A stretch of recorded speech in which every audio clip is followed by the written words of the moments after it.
Good morning, students. I'm well here, and I hope all of you are also well at your home. All of you are studying. In the last class, we have discussed about force. कि force क्या होता है और force क्या क्या कर सकता है. Now talking about force, मैंने आपसे कहा था कि force के बारे में हम ये कहते हैं कि force is either the push or pull of an object. आपको मैंने ये बताया कि force कर क्या क्या सकता है. Force can change the direction of an object, shape and size of an object. It can bring an object in stationary state, motion. ये सारी चीज़ें force की characteristics में है. आज हम types of force पढ़ेंगे बेटा. आज हम क्या पढ़ेंगे?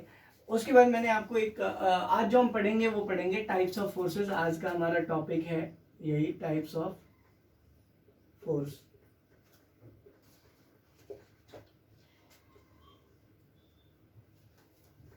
Types of force. अब आज का हमारा टॉपिक ये है, लेकिन मैं आपको एक बात याद दिला दूं. मैंने आपको प्रॉपर्टीज ऑफ फोर्स में आपको ये बताया था कि force applied in same direction are added. बहुत इंपॉर्टेंट है. Force applied in same direction are added.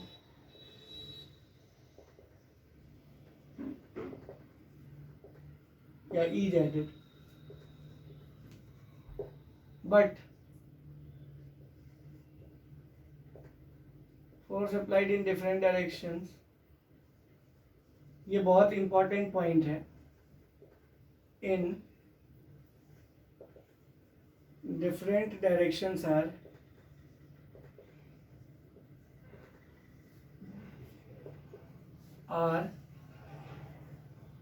subtracted. Very simple है, बहुत सिंपल है कि फोर्स अगर मान लो सेम डायरेक्शन में अप्लाई होता है तो ऐड हो जाता है, और डिफरेंट डायरेक्शन में क्या होता है, सब्ट्रैक्ट हो जाता है. यहाँ जब मैं टाइप्स ऑफ फोर्सेस की बात करूँगा तो मैं आपको ये बता रहा हूँ कि फोर्सेस जो है ना, बेसिकली ये आपको पता लग गया कि प्रॉपर्टीज ऑफ फोर्स के अकॉर्डिंग ये एक इम्पॉर्टेंट प्रॉपर्टी है कि अगर सेम डायरेक्शन में फोर्स अप्लाई होगा तो प्लस होता है, और अगर डिफरेंट डायरेक्शन में है तो ये माइनस होता है. ये बहुत इंपॉर्टेंट फैक्टर है, ये ध्यान रखिए. ये एरो से मैं ये बता रहा हूँ कि दोनों सेम ही डायरेक्शन में जा रहे हैं तो फोर्स ऐड हो जाएगा, सब्ट्रैक्ट हो जाएगा. यही स्पीड के साथ भी होता है. अब आपको मैं एक एग्जांपल देता हूँ. जैसे देखिए, एक मान लीजिए एक कार से आप जा रहे हैं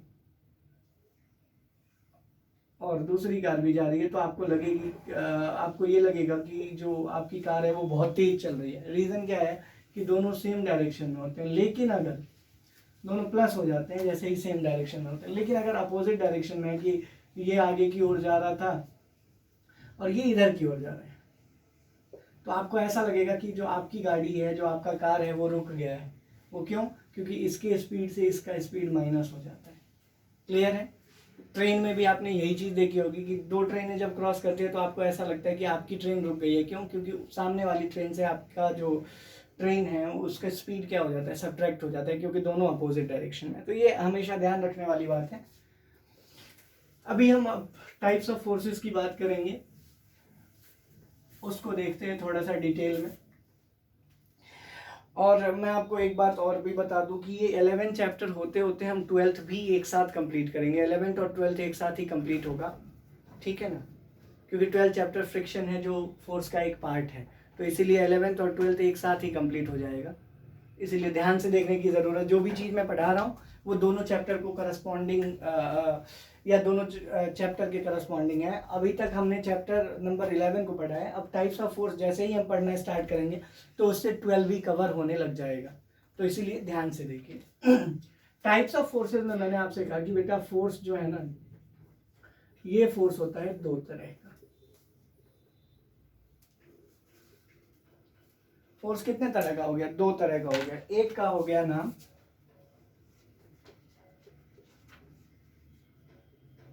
कांटेक्ट फोर्स, दूसरे का हो गया नॉन कांटेक्ट फोर्स. दो तरह के फोर्स हो गए. एक हो गया कांटेक्ट फोर्स, अब एक हो गया नॉन कांटेक्ट फोर्स. अब देखो बेटा, the force that comes into place या that comes into play when at least two bodies are in contact with each other. ये फोर्स तभी काम करेगा जब कम से कम दो बॉडीज कांटेक्ट में। अब कम से कम दो कहने का मतलब क्या है कि कांटेक्ट में कब हम मानेंगे, जब दो बॉडीज हो, नहीं तो अकेला तो ये है ही। जब तक मैं इसको टच नहीं करूंगा तब तक ये फोर्स इस पर काम करेगा नहीं करेगा, ठीक है। जब हम कांटेक्ट फोर्स की बात करते हैं तो हम कहते हैं क्या, the force that acts when at least two bodies are in contact with each other. Means what कि contact force के बारे में हमने कह लिया, the force that acts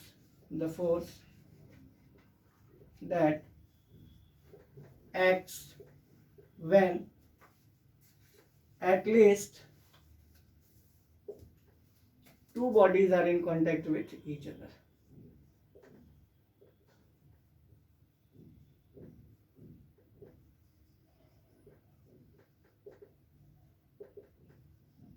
contact with, कोई प्रॉब्लम ही नहीं है। ये इसको ध्यान से समझिए, कॉन्टैक्ट फोर्स क्या होता है। एक ऐसा फोर्स जिसमें कम से कम दो बॉडीज कांटेक्ट में हो। जैसे देखिए मैं इस पेन को उठा रहा हूँ, ये कांटेक्ट फोर्स है। क्यों? क्योंकि मेरा हाथ इस पेन के कांटेक्ट में है, या ये पेन जो है वो मेरे हाथ के कांटेक्ट में है। तो कम से कम दो बॉडीज के कांटेक्ट में आने पर जो फोर्स काम करता है उसको हम क्या कहते हैं, कांटेक्ट फोर्स कहते हैं। क्लियर है? एक ऐसा फोर्स जिसमें कोई भी बॉडी अगर एक ऐसा फोर्स है जिसमें कोई भी बॉडी है, जो कोई भी दो बॉडी जो कांटेक्ट में है, तभी कांटेक्ट फोर्स काम करेगा। यहाँ अगर हम एग्जांपल की बात करें तो सबसे छोटा और सबसे स्पेशल एग्जांपल है मस्कुलर फोर्स का। लेटर हम दूसरे फोर्स को भी डिस्कस करेंगे, लेकिन मस्कुलर फोर्स इसलिए क्योंकि ये हमारी बॉडी से रिलेटेड है। किसी भी काम को करो, किसी भी चीज को उठाओ, किसी भी चीज को धक्का दो, आपके मसल्स पर जोर पड़ता है कि नहीं पड़ता है? बिल्कुल पड़ता है। क्यों? क्योंकि आपका हाथ जिसके सहारे फोर्स लगा रहा है वो क्या है, आपका मसल्स ही है। इसीलिए मस्कुलर फोर्स जो है वो एग्जाम्पल है, किसका एग्जाम्पल है, कॉन्टैक्ट फोर्स का। क्यों? क्योंकि आप किसी चीज को धक्का देते हो तो आपका जो हाथ कॉन्टैक्ट में आता है वो किसकी मदद से कोई फोर्स लगा पाता है, मसल्स की मदद से। तो कहीं ना कहीं ये एक कॉन्टैक्ट फोर्स का एग्जाम्पल है। अच्छा, आप किसी को कुछ कह नहीं रहे हो, आप अगर रुके हुए हो, जैसा कि मैं अभी रुका हुआ हूं, तो मेरे ऊपर प्रेशर तो लग नहीं रहा, ना मैं किसी के ऊपर प्रेशर लगा रहा हूं या फोर्स लगा रहा हूं। तो कहीं ना कहीं मस्कुलर फोर्स तभी काम करता है जब कोई चीज कांटेक्ट में हो। बिना कांटेक्ट के कोई मतलब है ही नहीं। मतलब ये कि जब तक कांटेक्ट में है तब तक ही मस्कुलर फोर्स काम करता है। इसीलिए मस्कुलर फोर्स को हम कांटेक्ट फोर्स के कैटेगरी में रखते हैं। आई होप ये आपको समझ में आ गया होगा। दूसरा क्या है कि अगर दूसरे एग्जांपल की बात करें तो फोर्स ऑफ फ्रिक्शन,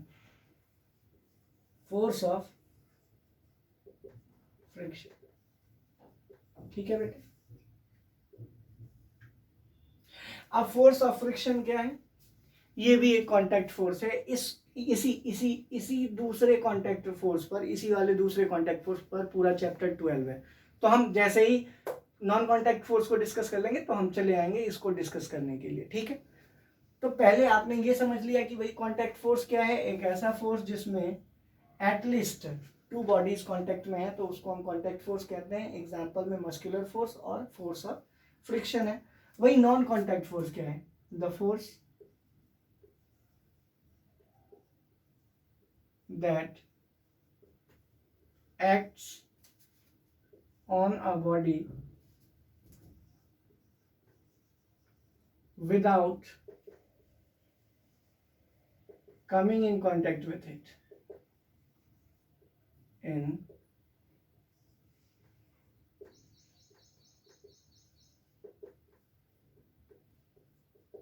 या फिर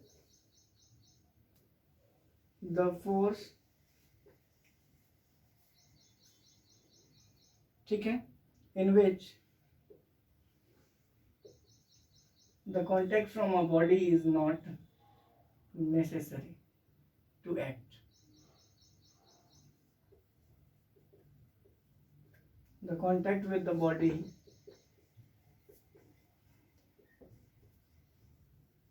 is not necessary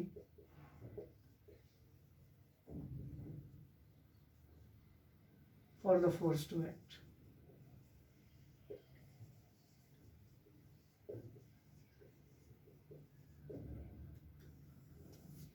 देखो बेटा, इसको दो तरह से लिख सकते हैं। एक तो ये कि ये एक ऐसा फोर्स है जिसमें किसी भी बॉडी को कांटेक्ट में आने की ज़रूरत है ही नहीं, ये तब भी काम करेगा। मतलब ये कि नॉन कांटेक्ट फोर्स इसलिए नॉन कांटेक्ट है क्योंकि इसमें कांटेक्ट नाम की कोई चीज़ है ही नहीं। लेकिन इसका मतलब ये नहीं होता कि इसमें फोर्स काम नहीं करेगा, फोर्स बिल्कुल काम करेगा, लेकिन कंडीशन ये होगी कि बॉडी कांटेक्ट में नहीं होगा। मतलब नॉन कांटेक्ट की अगर हम बात करेंगे तो नॉन कांटेक्ट के बारे में एक बात क्लियर हो जाएगी कि नॉन मतलब नहीं, कांटेक्ट मतलब संपर्क, ठीक है। संपर्क में नहीं आने पर भी अगर कोई फोर्स लगा सकता है तो उसको हम नॉन कांटेक्ट फोर्स कहते हैं। मीन्स व्हाट, कांटेक्ट में आए बिना अगर कोई भी बॉडी किसी भी दूसरे बॉडी के ऊपर फोर्स लगा सकती है तो वो नॉन कांटेक्ट कहलाता है। I hope all of you are getting it, इसको समझ गए होंगे। यहाँ पर मैंने वही चीज लिखी है कि इसमें जरूरत नहीं कि कांटेक्ट में आए, लेकिन फिर भी वो काम करता है। जैसे एग्जांपल में मैं आपको बता दूं, मैग्नेट की बात कर लो, मैग्नेटिक फोर्स। अब देख लो कि मैग्नेटिक फोर्स में क्या कांटेक्ट में आने की जरूरत है? नहीं, लेकिन फिर भी वो एक्सर्ट करता है ना फोर्स, उसको छोड़ दोगे तो वो चिपक जाएगा आकर। क्यों? क्योंकि वो फोर्स लग रहा होता है बिना कांटेक्ट में आए। दूसरा, force of gravity, force of gravity या फिर ग्रेविटेशनल फोर्स।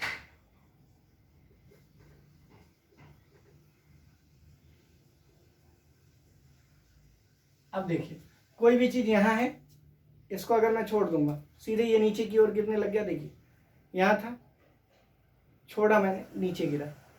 नहीं, ये यहां था, छोड़ा मैंने, नीचे गिरा। इसका मतलब क्या है कि इसके ऊपर मैंने फोर्स लगा रखा है इसलिए ये ऊपर है। जैसे ही मैं अपने फोर्स से इसको छोड़ूंगा ये नीचे गिर गया।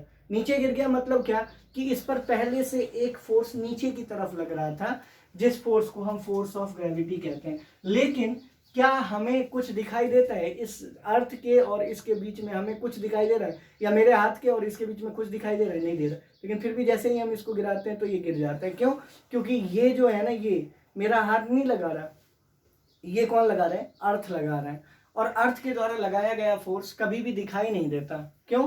क्योंकि वो सेंट्रल फोर्स है, ठीक है। और सेंट्रल फोर्स होने के साथ साथ वो कंजर्वेटिव फोर्स है, इसीलिए वो डायरेक्शन पर डिपेंड नहीं कर रहा। उसमें एक ही चीज है कि वो हमेशा ही अपनी ओर खींचेगा। कंजर्वेटिव फोर्स है, किधर से आया है, कैसे आया है, उससे उसको कोई मतलब नहीं है, वो टुवार्ड्स द सेंटर काम करता है। तो क्लियर है?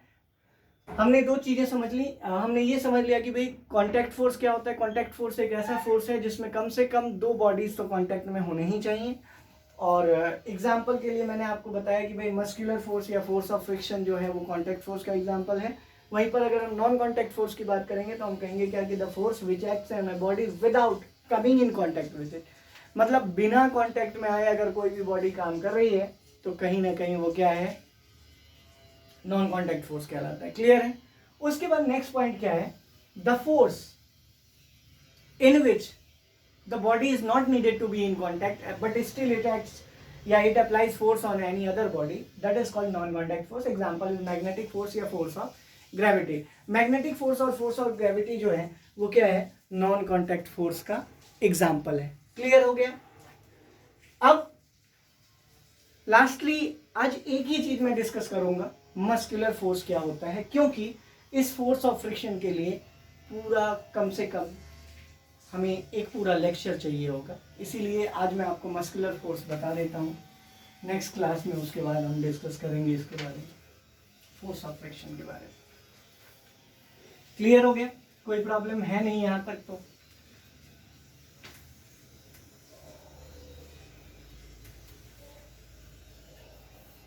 अब देखिए यहाँ पर क्या है। यहाँ पर जो नेक्स्ट पॉइंट है बेटा वो है मस्कुलर फोर्स।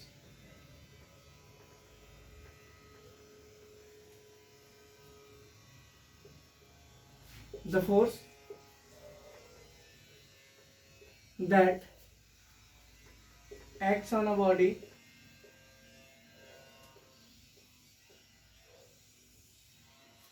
ठीक है, when the muscles apply force on it।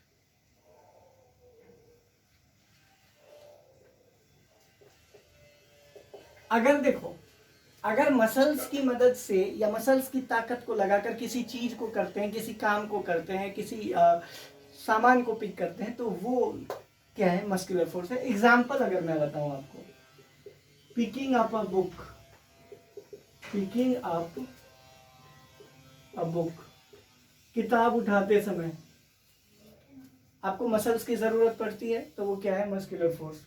दूसरा, थ्रोइंग गार्बेज इन डस्टबिन, नहीं, थ्रोइंग गार्बेज इन डस्टबिन, दम लगाना होता है, ताकत लगाते हैं हम डस्टबिन में। जैसे ही हमें, अगर मान लो मुझे इस पेन को फेंकना है तो मैं ताकत लगाऊंगा, और वो ताकत क्या है, मेरे मसल से आता है, इसीलिए वो किसका एग्जांपल हो गया, मस्कुलर फोर्स का। आई होप आपको समझ में आ गया होगा मैं क्या कहना चाह रहा हूँ कि मस्कुलर फोर्स क्या है, जिसमें आप किसी भी तरह से मसल्स का उपयोग करो, किसी भी ऑब्जेक्ट को उठाने के लिए, थ्रो करने के लिए, पिक करने के लिए, रिमूव करने के लिए, इन सभी चीज़ों में अगर आप करते हो तो वो क्या है, मस्कुलर फोर्स। ठीक है बेटा, आज के लिए इतना ही। नेक्स्ट क्लास में जब हम मिलेंगे तो हम आगे डिस्कस करेंगे। Till then stay home, stay safe.